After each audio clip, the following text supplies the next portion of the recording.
राधे श्याम मित्रों, कैसे हैं आप सब। ठाकुर जी की कृपा से आप सब आनंद में होंगे, ऐसी हमारी भावना है। आज हम आप सभी के लिए लेकर आए हैं कि पितृपक्ष में अत्यधिक समय ना होने के कारण जो लोग तर्पण नहीं कर सकते, जिनके पास बहुत ही कम समय होता है, वो लोग किस तरह से जल्दी तर्पण कर पाएँ। अति संक्षिप्त जो तर्पण की विधि है वो हम आज आप सभी के लिए लेकर आए हैं। और मित्रों, पितृकर्म जो है वो प्रत्येक व्यक्ति को करना चाहिए। श्राद्ध कर्म जो है वो वही कर सकते हैं जिनके पिता अब नहीं हैं या जिनकी माता भी नहीं है, किंतु तर्पण का अधिकार प्रत्येक व्यक्ति को है। चराचर जगत के लिए आप तर्पण कर सकते हैं, जितने जीव जंतु हैं उनके लिए भी तर्पण किया जाता है। आपके मित्र, रिश्तेदार या ऐसे लोग जिनसे आपका कोई भावनात्मक संबंध रहा हो, अगर आप चाहते हैं कि आप उनकी तृप्ति के लिए तर्पण करें। मित्रों, तर्पण का एकमात्र अर्थ यही है कि किस तरह से जल के माध्यम से आप उनको तृप्ति दें। जिस तरह से कभी आप जेठ की दोपहर में जब आते हैं और कभी कोई एक गिलास आपको पानी पिलाता है, तो जिस तरह से आपके अंदर जो तृप्ति का भाव होता है, बस उसी को तर्पण कहते हैं मित्रों। तृप्ति देना ही तर्पण है और श्रद्धा से दिए जाने वाली चीज़ ही श्राद्ध है। तो आज हम आप सभी के लिए लेकर आए अति संक्षिप्त तर्पण की विधि। और हम आपको एक चीज़ और बताना चाहते हैं कि जो देव कार्य हैं और जो पित्त कार्य हैं वो बड़ी ही आवश्यक होते हैं मनुष्य के लिए। अगर आप देव कार्य करें ना करें, देवता कभी आपके ऊपर कुपित नहीं होते हैं, किंतु यदि आप पितृ कार्य नहीं करते हैं, पितृकर्म नहीं करते हैं, तो आपके जो पूर्वज होते हैं वो कुपित होते हैं और आपको श्राप देकर जाते हैं, जिसके परिणाम स्वरूप विभिन्न प्रकार के कष्ट आपके जीवन में आते हैं। जैसे संतान को कष्ट होना, विवाह ना होना, धन घर में सदैव कलह बना रहना, प्रगति ना होना, इत्यादि इत्यादि प्रकार के अनेक जो कष्ट होते हैं वो मनुष्य को भोगने पड़ते हैं। और सबसे सरल जो तर्पण की विधि है हम आपको आज वो बताने जा रहे हैं, जिससे कम से कम समय में आप जल्दी से जल्दी तर्पण कर पाएँ। और इसका भी वही महत्व है जो संपूर्ण तर्पण विधि का है। और मित्रों, पितृकर्म प्रत्येक मनुष्य को करना चाहिए, क्योंकि तर्पण देने का अधिकार प्रत्येक जीव को है। शास्त्रों में हमारे वर्णन है कि प्रत्येक मनुष्य को तर्पण नित्य करना चाहिए, किंतु आपके पास समय का अभाव हो, आप ना कर पाएँ, तो कम से कम श्राद्ध के 16 दिनों में आप अवश्य तर्पण करें। तो हम आपको दिखाते हैं कि किस तरह से आपको तैयारी करनी है, और बहुत ही जल्दी से ये हो जाता है, इसमें कोई बहुत ज़्यादा समय नहीं लगता है। तो चलिए आपको दिखाते हैं कि किस तरह से 4-5 मिनट में आप तर्पण कर सकते हैं। तो चलिए मित्रों, आप सभी को दिखाते हैं किस तरह से तर्पण किया जाता है। और तर्पण शुरू करने से पहले हम आप सभी से निवेदन करना चाहते हैं कि अगर आप इस चैनल पर नए हैं तो चैनल को सब्सक्राइब करें, वीडियो को ज़्यादा से ज़्यादा लाइक करें, ताकि हम इसी तरह की अधिक से अधिक जानकारी आप सभी के लिए लेकर आ सकें। तो देखिए, हमने तर्पण के लिए कुछ सामग्री रखी है। ये जल है जिसमें पहले ही नर्मदा जल मिला लिया हुआ है। तो ये जल है, ये कुशा की 2 पवित्रियाँ हैं। ये एक पवित्री दाहिने हाथ की, एक पवित्री बाएं हाथ की है।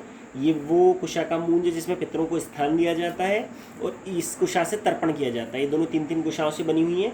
ये ठाकुर जी की प्रसादी तुलसी है जो हम तर्पण के जल में मिलाएंगे। ये कुछ काले तिल हमने लिए हैं, और ये चंदन है। मित्रों, सदैव पितृ कार्यों में सफ़ेद चंदन का ही प्रयोग करें और शुद्ध चंदन का ही प्रयोग करें। ये मलयागिली चंदन का पाउडर है और बहुत ही अच्छा और सुगंधित है।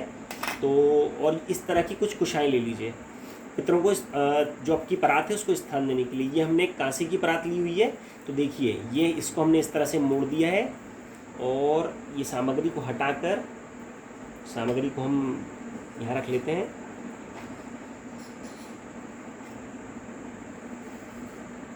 तो देखिए, और ये जो है इसको इस तरह से रख लिया जाएगा परात को।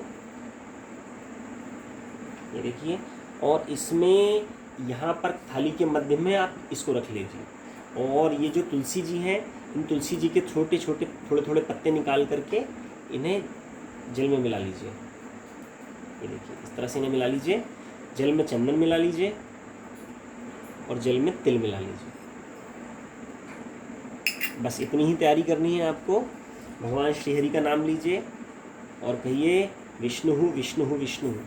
इस तरह से इसको धारण कर लीजिए। अच्युत अनंत गोविंदा, भगवान के कोई भी नाम आप ले सकते हैं। इस तरह से इनको धारण कर लिया आपने। तत्पश्चात आपको संकल्प लेना है। संकल्प के लिए आप मन ही मन भगवान से प्रार्थना कर सकते हैं कि हे प्रभु, अगर आप संस्कृत ना जानते हो, संस्कृत का आपको ज्ञान ना हो, तो प्रार्थना कर सकते हैं कि हे श्री हरि नारायण, आपके सानिध्य में मैं आपकी प्रीति के लिए ही देवताओं का, पितरों का, मनुष्यों का तर्पण करने जा रहा हूँ। तो इसे इस तरह से कहा जा सकता है, हरिओम दत्सत श्री परमेश्वर प्रीति अर्थम देव मनुष्य पितृतर्पणम अहम करिष्ये। हाथ में थोड़ा सा जल लेकर छोड़ दीजिए अथवा हाथ जोड़कर भगवान से प्रार्थना कर लीजिए।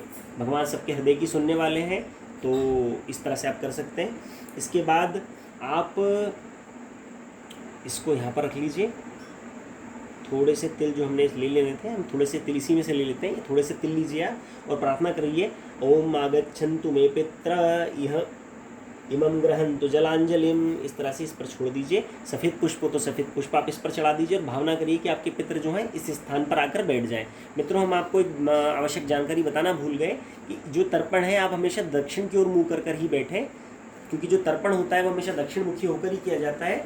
और इस समय आपको ये करना है कि आपका जो बायां घुटना है वो भूमि को लगा रहे और दायां घुटना जो रहे वो इस तरह से रहे, ऊपर रहे।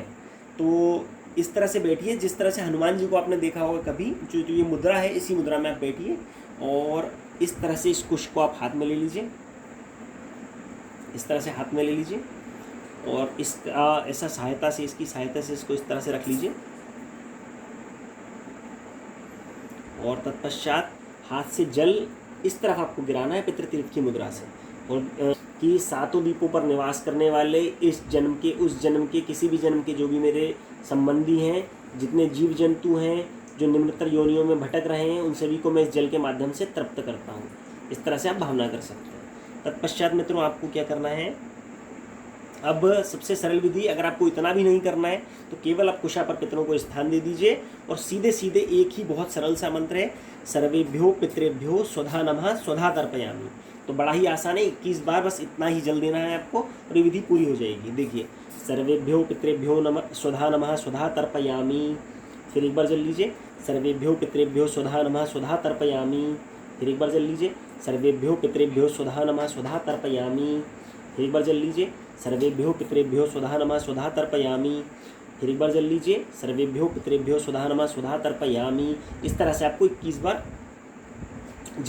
बार इस मुद्रा से, पितृतीर्थ की मुद्रा से जल देना है पितरों के लिए। और तत्पश्चात आप इसको संभाल कर रख सकते हैं 16 दिनों के लिए। इन अंगूठियों को भी आप 16 दिन के लिए संभाल कर रख सकते हैं।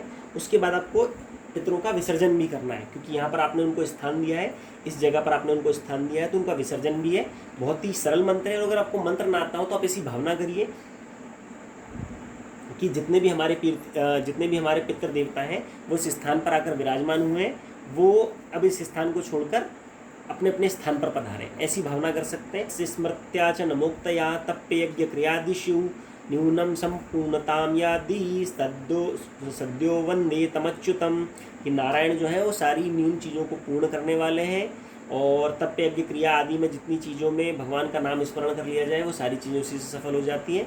और समर्पण, ये जो आपने जो भी अब ये कर्म किया है, तर्पण का कर्म किया है, आप इस भावना से हाथ में थोड़ा सा जल ले लीजिए। हम आपको दिखाते हैं, थोड़ा सा हाथ में आप जल ले लें।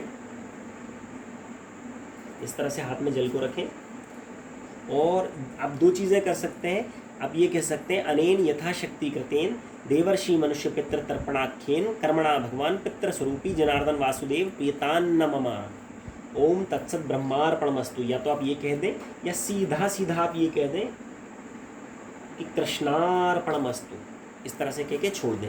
जो सारा जो ये मित्रों तर्पण कर्म है ये भगवान कृष्ण को समर्पित है। ऐसे भी जीवन में मित्रों कोई भी समस्या आए, कुछ भी आए, तो आप जो भी अपने कर्मों को भगवान को समर्पित करें, स्वयं उसका फल लेने की कोशिश ना करें, क्योंकि फलों के कर्म अच्छे या बुरे हो सकते हैं, किंतु जब आप अपना सब कुछ भगवान को समर्पित कर देंगे तो सब अच्छा ही अच्छा होगा। और सृष्टि की रचना जो की है वो ब्रह्मा जी ने की है। तो ब्रह्मा जी भगवान के नाभि कमल से उत्पन्न हुए हैं और हम सब ब्रह्मा जी की संतान हैं। इस माध्यम से हम सबके जो उत्पत्ति कारक हैं वो भगवान नारायण ही है। तो जितना भी कुछ तर्पण आदि इत्यादि कर्म होता है वो सब भगवान नारायण को ही समर्पित होता है। इसी के साथ हम यही भावना रखते हैं कि आप सभी भी तर्पण अवश्य करेंगे। और आप सभी को जय जय श्री राधे।